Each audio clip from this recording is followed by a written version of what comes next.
This video is brought to you by Gamefly.com. I rely on Gamefly for many of the console copies of games I test on the Potato Masher. You can rent 8,000 new releases and classics on most major systems, all delivered right to your mailbox. If you use this URL to sign up for a free 30-day trial, you can test out their service and help support my channel. The link is in the description, so go check it out.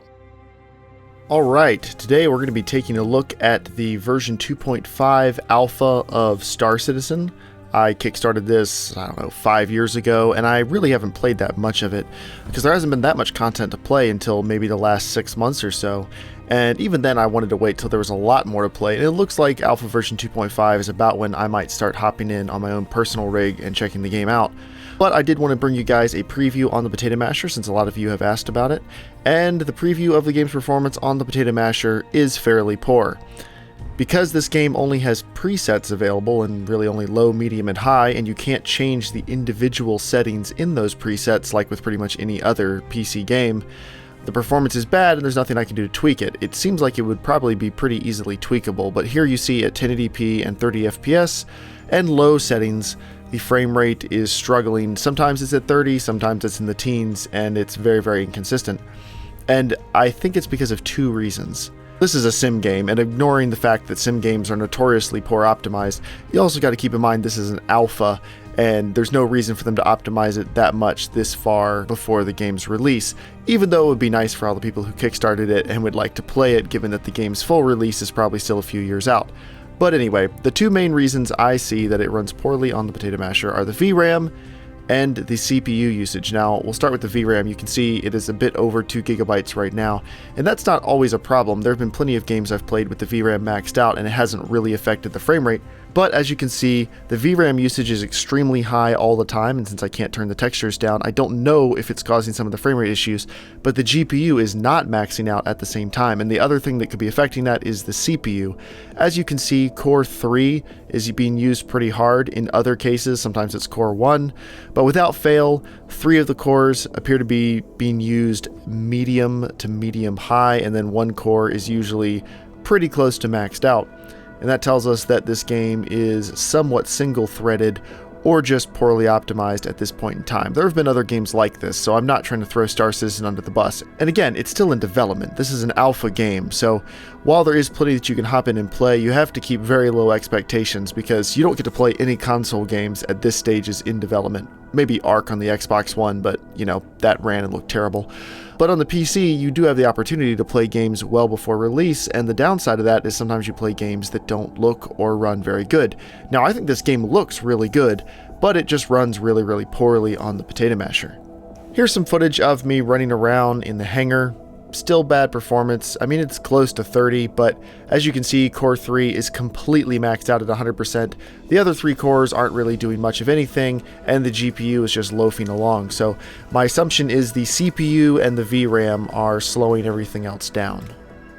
Now at 900p, the frame rate does get a little bit better, and as you might notice, the VRAM usage is actually a tiny bit lower. Now, while the GPU usage still isn't great, indicating that the CPU probably is bottlenecking the graphics card at this point, or it just is poorly optimized still. The VRAM usage being a tiny bit lower might contribute somewhat to the frame rate being a little more stable, but again, it's kind of hard to tell because I'm still getting some stutters and it's still generally inconsistent.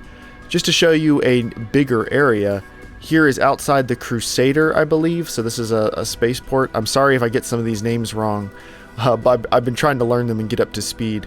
But as you can see, this is an absolutely massive outdoor area, outdoor meaning outer space, and it's really cool. The scope of all of this is really, really impressive, even if it runs really poorly. But now you can see the CPU usage is fairly high across the board, but it's Core 1 that's getting hammered really hard now.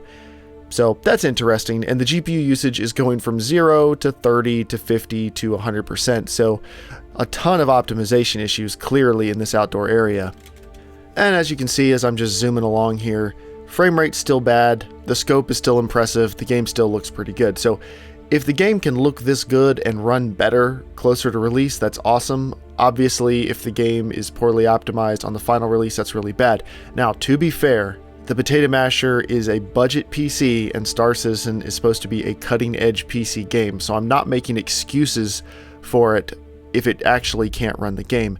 but in my opinion, this is just poor optimization at this point. I mean, the game's still in alpha, it's understandable, I'm not upset about it.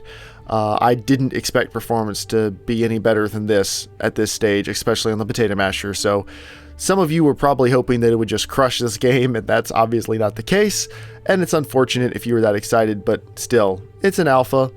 It's an extremely demanding game. Hopefully it'll get better.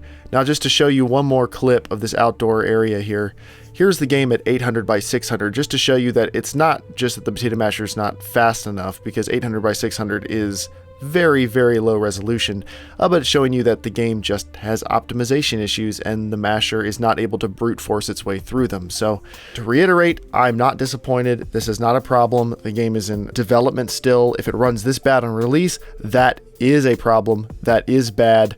We should expect them to do something about that.